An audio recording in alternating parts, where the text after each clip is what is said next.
안녕하세요. 오늘은 우리 주변에서 흔히 볼 수 있는 중국 사람들에 대한 이야기를 해보려고 합니다. 이 한국에 거주 중인 외국인들 중에서 가장 큰 비중을 차지하는 게 중국인들이기도 하고요. 애초에 인구 자체가 많기도 하죠. 그리고 해외에 나가보면은 차이나타운이 진짜 잘 돼 있거든요. 근데 유독 한국에서만 차이나타운이 제대로 힘을 쓰지 못하는 것 같습니다.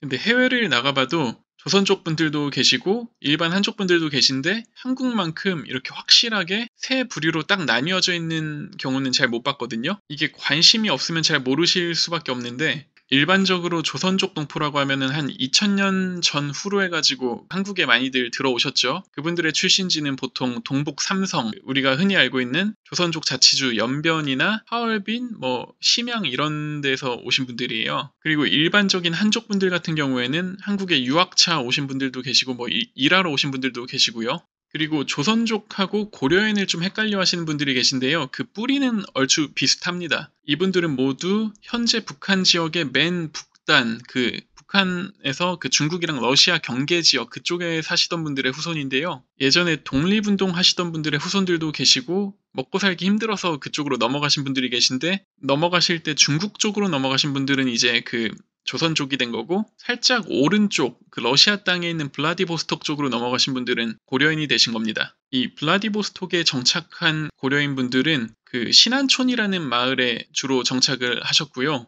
이곳은 마치 조선족들에게 연변과 같은 그런 곳이었습니다. 어쨌든 지금은 중국인에 대한 이야기를 하는 시간이니까요. 이 고려인에 대한 이야기는 나중에 기회가 되면 다시 다뤄보도록 하겠습니다.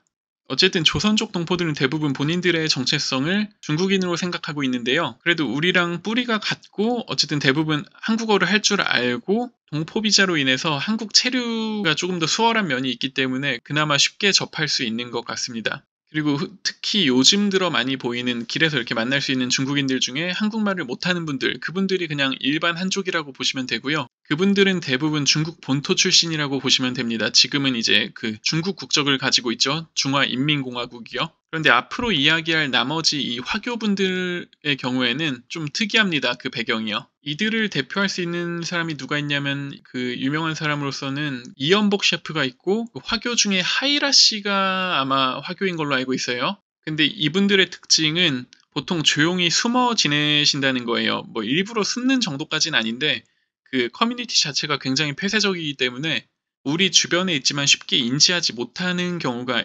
많습니다. 이분들은 대부분 최소 50에서 100년 이상 한국에 거주하고 계신 분들이고요. 그러니까 아마 2대, 3대 그 이상 이렇게 거주 중인 분들이 거죠. 이분들은 최소 50에서 100년 이상 그 한국에 거주 중이신 분들인데요. 한마디로 최소 2에서 3세대 이상 한국에 살아오고 계신 분들입니다.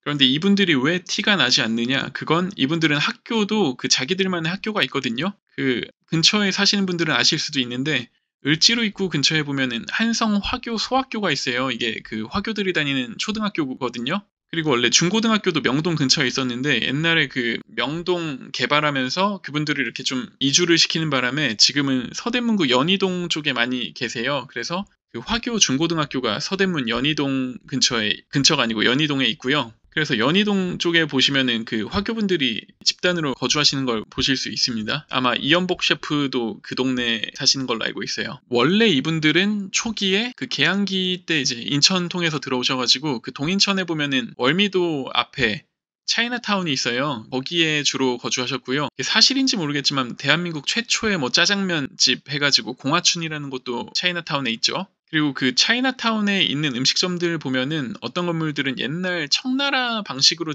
꾸며진 건물들이 있어요. 근데 실제로 가서 먹어보면 생각보다 짜장면이 그렇게 맛있진 않습니다. 이 짜장면은 어느 정도 상향 평준화가 돼가지고 오히려 요즘은 이제 한국 사람들이 더 잘하는 것 같아요. 그리고 이 동인천, 연희동, 명동, 그리고 그 다음으로 많은 동네가 수원이거든요. 수원에도 보면 수원역 옆에 화교학교가 하나 있긴 해요. 그리고 수원에 보면 되게 그 맛있는 화교 음식점이 몇 군데가 있는데요. 대표적으로 수원만두나 영화루, 오등반점 등이 있습니다. 이런 가게들 방문해서 먹어보면요. 되게 맛있고 그 속이 불편하지 않아요. 그렇게 자극적인 맛이 아니거든요. 그리고 보통은 가족 비즈니스고 대를 이어서 계속 그 비즈니스를 하고 있습니다. 근데 이분들의 특징이 한국에서 태어났고 그 본인들의 정체성은 중국인인데 그 여권은 대만 여권을 들고 있어요. 근데 재밌는 건 대부분 90% 이상이 고향이 산동성입니다. 그 한국에서 가장 가까운 쪽 있잖아요. 산동반도 있는 쪽에. 근데 이분들이 왜 대만 여권을 가지고 있냐? 이거는 역사를 좀 알아야 되는 부분인데요. 이분들이 대부분 한국에 오신 지 좀 오래되셨다고 말씀드렸잖아요. 이분들이 한국에 오실 때는 그 당시 그 중국 본토가 공산당이 여당이 아니었고 그 장제스가 이끌던 국민당이 여당이었거든요. 그 당시에 이제 한국에 오신 분들인데 뭐 청나라 때 오신 분들도 계실 거고요. 근데 나중에 국共내전에서 국민당이 밀려서 대만 섬으로 밀려나게 되죠. 그렇다 보니까 이 한국에 오신 화교분들이 본인들은 산동성 출신이고 중국 본토 출신인데 태어난 건 이제 그 2세부터는 한국에서 태어났고 그렇기 때문에 한국어에도 능통한데 나중에 공산당이 중국 본토를 장악하는 바람에 이분들이 졸지에 고향이 대만으로 바뀌어버린 거예요. 그렇기 때문에 이분들 대부분은 대만에 가본 적도 없습니다. 근데 얼떨결에 대만이 고향으로 바뀌어버린 거죠.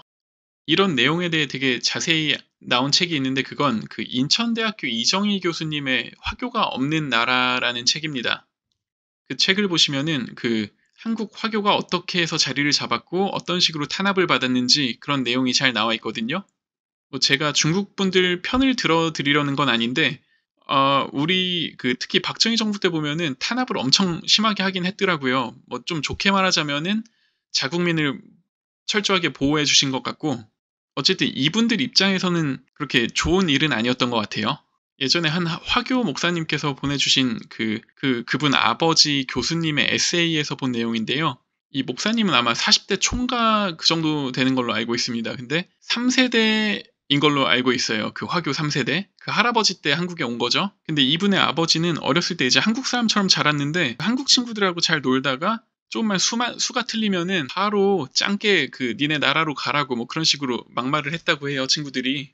그런 거 보면 우리나라도 참 짓궂은 사람들이 많은 것 같습니다. 어쨌든 이분들은 본인들의 정체성이 아직도 그 장제스의 중화민국이기 때문에 그 중국 본토에 있는 그 공산당 치하에 있는 중국 사람들을 그렇게 좋아하진 않아요. 근데 확실히 대만계 사람들을 만나보면 좀 다르긴 하거든요. 똑똑하고. 그 대만에는 TSMC라는 기업도 있고 뭐 MSI나 에이서스 같은 뭐 에이서 이런 회사들도 있고 사람들이 좀 똑똑하고 매너도 좋은 것 같아요.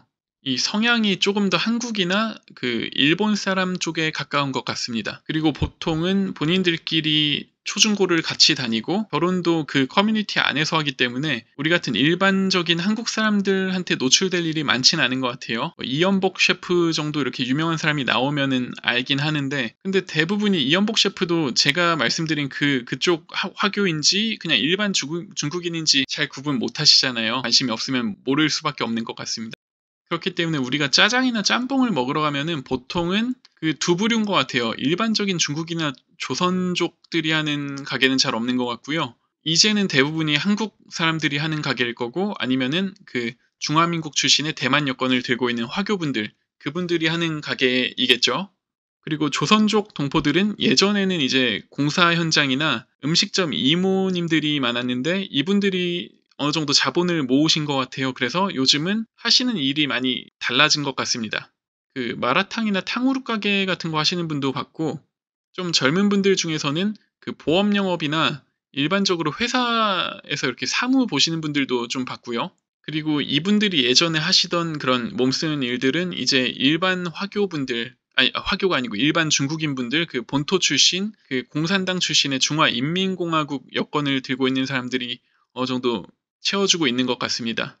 이분들은 서로 필요할 때는 뭐 협업도 하고 서로 뭐 물건도 사고 팔고 하고 잘 지내는 것처럼 보이지만 어느 정도의 선이 명확히 있는 것 같아요. 근데 그건 중국이 워낙 크고 땅도 넓기 때문에 땅이 넓은 건 같은 말이구나. 사람이 많기 때문에 그 자기 동네 사람 뭐 가족이나 친구가 아니면은 쉽게 믿지 않습니다. 그러다 보니 그 역사가 깊은 그 화교들은 본인들끼리 커뮤니티가 좀 그 탄탄한 편이고 조선족도 나름의 그 정체성이 있기 때문에 끈끈한 편인데 그냥 제 개인적인 의견인데 제가 느끼기에는 이 가장 나중에 온 한족 분들이 가장 자리도 잡지 못한 상태이고 그 출신 지역도 다양하기 때문에 그나마 개인 플레이에 가까운 것 같습니다.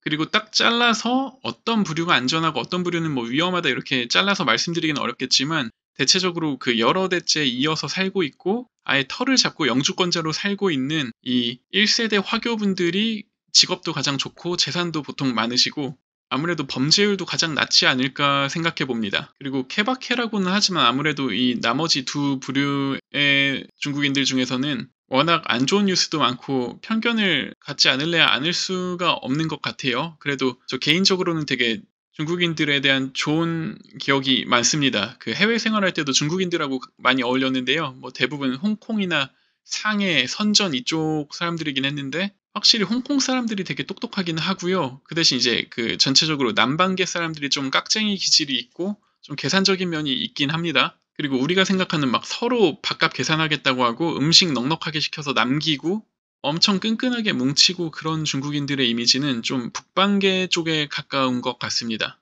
어쨌든 중국은 인구도 많고 워낙 문화가 다양해서 그 안에도 여러 가지 언어들이 있잖아요. 음식도 다양하고 인종도 그 안에 많이 나뉘어지거든요. 우리가 보기엔 다 비슷비슷해 보이지만. 그래서 참 재밌는 나라인 것 같습니다. 자, 그럼 시청해 주셔서 감사합니다.